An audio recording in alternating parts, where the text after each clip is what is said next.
Lens class 10 physical science का प्रकाश lesson में हम लोग पहले जो वीडियो देख चुके हैं उनका आज नेक्स्ट पार्ट है। इस पार्ट में हम लोग लेंस के बारे में पढ़ेंगे। पहले लेंस की परिभाषा। दो गोलीय तल अथवा एक गोलीय एवं एक समतल तल से घिरा स्वच्छ समांग पारदर्शी वर्तन करने योग्य माध्यम को लेंस कहते हैं। लेंस के प्रकार। लेंस दो प्रकार के होते हैं। उत्तल लेंस जो बीच में मोटे और किनारों में पतले होते हैं एवं अवतल लेंस जो बीच में पतले एवं किनारों में मोटे होते हैं। ये इस प्रकार से हो सकते हैं कि दोनों तरफ से उत्तल हो, एक तरफ समतल एक तरफ उत्तल, दोनों उत्तल एक ही दिशा में लेकिन ये भी बीच में मोटा है। अवतल भी तीन प्रकार के हो सकते हैं।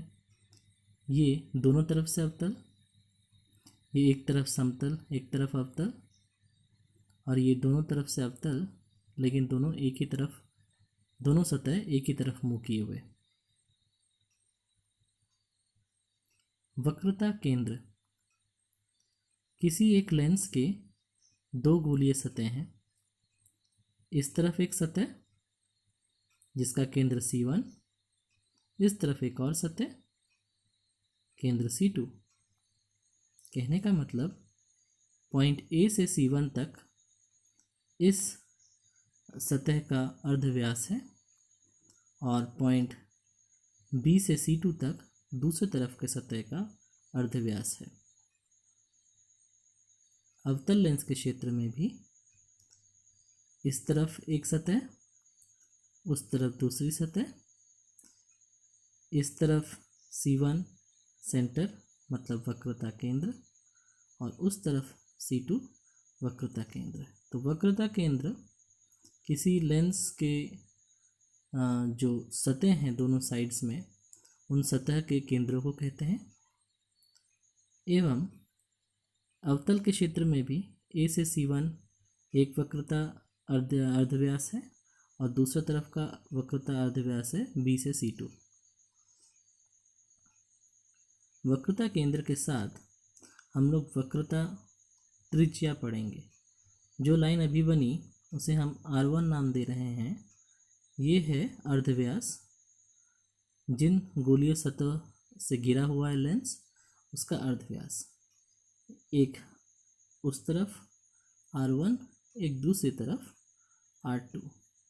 अवतल के क्षेत्र में भी ऐसे ही, एक सतह के लिए R1, दूसरी सतह के लिए R2। तो R1 और R2 वक्रता त्रिज्या है, मतलब वक्रता अर्धव्यास।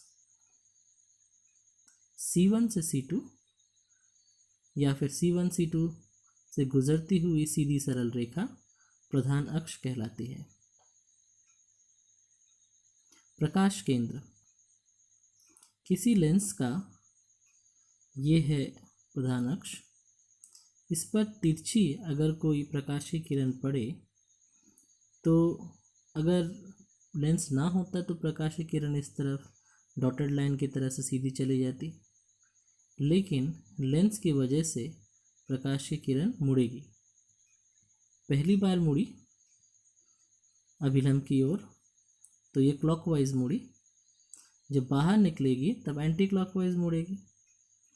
कहने का अर्थ ये कि अगर ऐसा देखा गया कि जो डॉटेड लाइन और सॉलिड लाइन है, मतलब आपतित किरण और निर्गत किरण दोनों एक दूसरे के समानांतर हो जाए, तो जिस बिंदु से प्रकाश की किरण लेंस से गुजरी है, प्रधान अक्ष के जिस बिंदु से गुजरी है, उस बिंदु को प्रकाश केंद्र कहेंगे।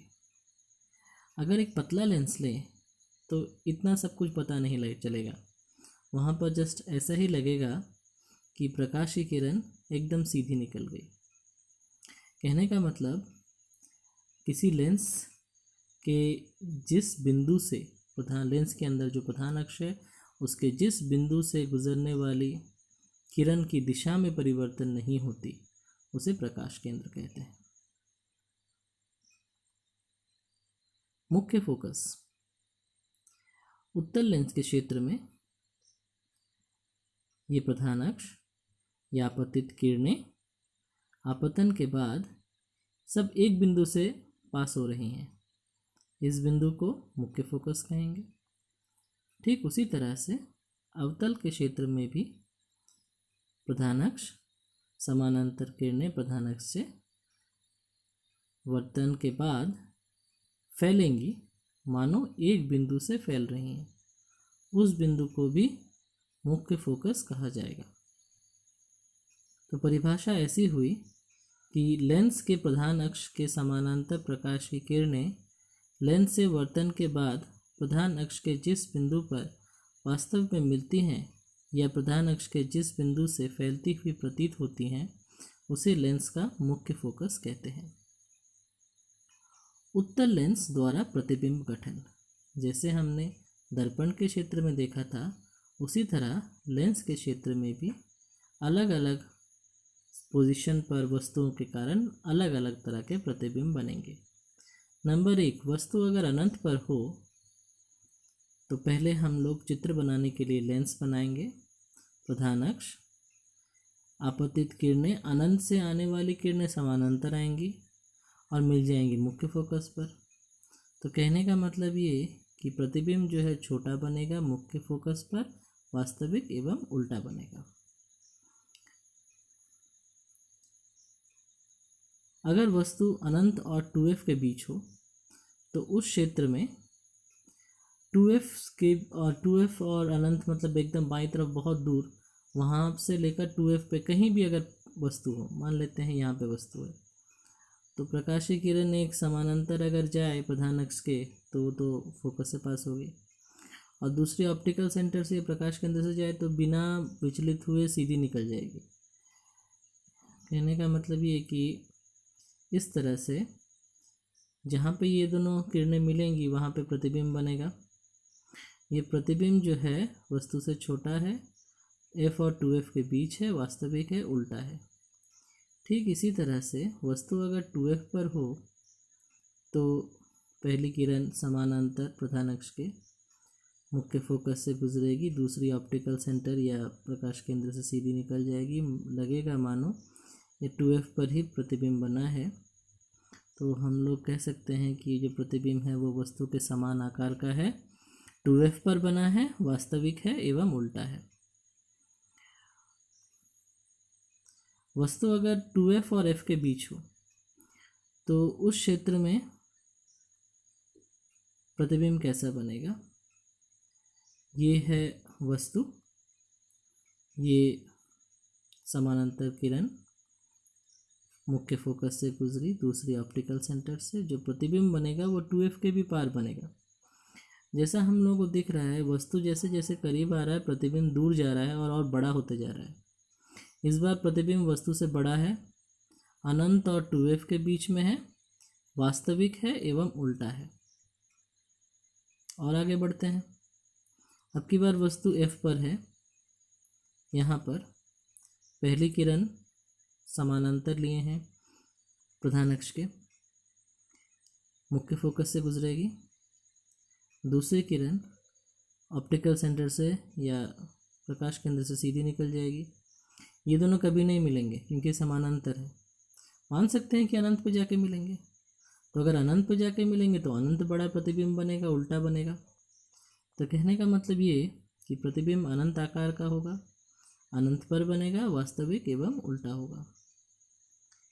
इसके बाद अगर वस्तु और करीब चला जाए f और o के बीच में यहाँ पर, तो प्रकाश की किरण एक समानांतर लेकर मुख्य फोकस से गुजार दिए, दूसरी किरण को ऑप्टिकल सेंटर से अगर पास करेंगे तो लगेगा मानो दोनों किरणें इस बिंदु से फैल रही हैं, जो ग्रीन डॉटेड किरणें जहाँ पे से निकल रही हैं। तो जो प्रतिबिंब बनेगा वो काल्पनिक बनेगा क्योंकि वहाँ पे वास्तव में कोई किरण है ही नहीं। तो प्रतिबिंब वस्तु से बड़ा बनेगा, वस्तु जिस ओर है उस ओर ही बनेगा, काल्पनिक और सीधा बनेगा। तो इस तरह से हम लोग अगर लेंस को यूज़ करें तो ये आवर्धन शीशा या मैग्नीफाइंग ग्लास की तरह काम करता है। अवतल लेंस द्वारा प्रतिबिंब गठन। उत्तल के बाद अब अवतल लेंस से प्रतिबिंब गठन देख लेते हैं। यह अवतल लेंस है। अनंत पर अगर वस्तु हो तो प्रकाश की किरणें समानांतर आएंगी, फैलेंगी, लगेगा कि एक बिंदु से फैल रही हैं, जिसे मुख्य फोकस कहते हैं। तो इसका मतलब है जब प्रतिबिंब बहुत छोटा होगा, मुख्य फोकस पर होगा, काल्पनिक होगा और सीधा होगा। और अगर अवतल लेंस में अगर हम देखते हैं कि वस्तु को थोड़ा और कहीं पे लेते हैं, ओ और अनंत के बीच में कहीं भी, एक तो लिए था अनंत पर और अब लिए हैं ओ और अनंत के बीच में कहीं भी, तो उस क्षेत्र में प्रकाश की किरण आवर्तन के बाद तो फैलेगी, मानो मुख्य फोकस से फैल रही हो, और दूसरी किरण अगर ऑप्टिकल सेंटर की तरफ से जाए तो प्रतिबिंब बनना चाहिए यहाँ पर। और ये जो ग्रीन जगह पे छोटा सा प्रतिबिंब बना है ये काल्पनिक है, क्योंकि इसमें से एक किरण जो है वो काल्पनिक है। इसका मतलब वास्तव में वहाँ कोई किरण है ही नहीं, जो डॉटेड ग्रीन लाइन है। तो प्रतिबिंब बनेगा इस तरह से कि वो वस्तु से छोटा होगा, ओ और एफ के बीच होगा, काल्पनिक होगा और सीधा होगा। उत्तल लेंस के उपयोग। टेलीस्कोप में उत्तल लेंस के उपयोग होते हैं अधिक फोकस दूरी, कम फोकस दूरी के दो मुख्य रूप से लेंस लिए जाते हैं, एक आईपीस, एक ऑब्जेक्टिव। फिर माइक्रोस्कोप में भी यूज़ किया जाता है। उत्तल लेंस एक नीचे की तरफ है, एक ऊपर की तरफ है। मैग्नीफाइंग ग्लास के रूप में किसी चीज़ को बड़ा करके देखने के लिए उत्तल लेंस का उपयोग, और सबसे ज़्यादा उपयोग चश्मों में होता है। प्लस पावर का चश्मा उत्तल लेंस होता है। अवतल लेंस के उपयोग चश्मों में, फिर से माइनस पावर के चश्मों में, ये हम लोग अगले क्लास में पढ़ेंगे जब हम लोग आँखों के बारे में पढ़ेंगे और आँखों के डिफेक्ट्स को दूर करने के लिए चश्मों का व्यवहार किस तरह करते हैं उसके बारे में पढ़ेंगे, तब डिटेल्स में इसके बारे में पढ़ेंगे। कैमरे में उत्तल का ही ज़्यादातर उपयोग होता है, लेकिन उत्तल के साथ साथ अवतल लेंस का भी उपयोग किया जाता है ताकि चित्र जो है वो फट ना जाए। टेलीस्कोप में भी उसी कारण से चित्रों को ज़्यादा स्पष्ट करने के लिए उत्तल के साथ कुछ अवतल लेंसों का उपयोग किया जाता है। तो ये तो रहा उत्तल लेंस और अवतल लेंस के बारे में। आशा है आप सभी को ये समझ में आया होगा। इसके बाद हम लोग अगले दिन नेत्र के बारे में और नेत्र के दोषों के बारे में पढ़ेंगे। धन्यवाद।